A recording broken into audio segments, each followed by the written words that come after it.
For today's video is napag-isipan ko na i-surprise naman ang aking asawa dahil 10 years na kami sa 14. So naghanap ako ngayon ng pwedeng magpa-customize ng gift ko sa kanya at nahanap ko nga yung pamangkin niya, actually kapitbahay niya, so nag-inquire ako sa kanya at ito ang napag-usapan namin. Kahit na madalas niya akong binibisit araw-araw, pwede naman kahit isang araw lang tayo maging sit sa kanya. So ang aking asawa ay alam ko namang hindi mahilig ng chocolate at flower, so ang ginawa na lang namin is yung muma, yung betel nut, yun kasi yung ano niya, bisyo niya, so maganda naman siyang ipang gift. So, yun na yung napag-usapan namin ng pamangkin ko. Tsaka may isa lang tayo maging sweet. Naglagay na rin ako ng letter sa kanya. Bali, 3 page yan. Bahala na kayo mag-screenshot kung gusto niyo mabasa. So, nung sinend sa akin ng pamangkin niya, hindi ko expect ganun pala siya kalaki. Kaya sabi niya, tita, baka hindi ko na malagay lahat ng muma kasi ang laki-laki na ng bouquet. Happy Valentine's, Colette. Deserve mo yan. So, kanino yan? Delivery. Anong laman yan? O, kiss sa banak eh.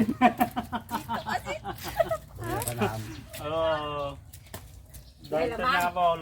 May laman ba yan? Thank you. Katong nga mama. Thank you. Nay, naplikon na eh.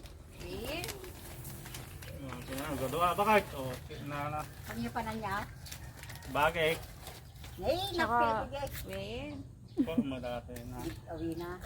Thank you. Oh, message.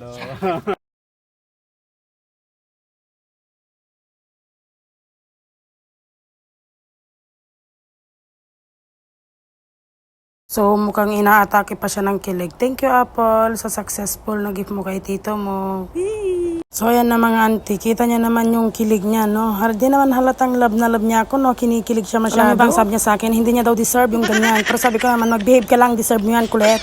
O, diba? Minsan maging sweet lang tayo sa mga partners natin. Salamat everyone sa panonood. Bye!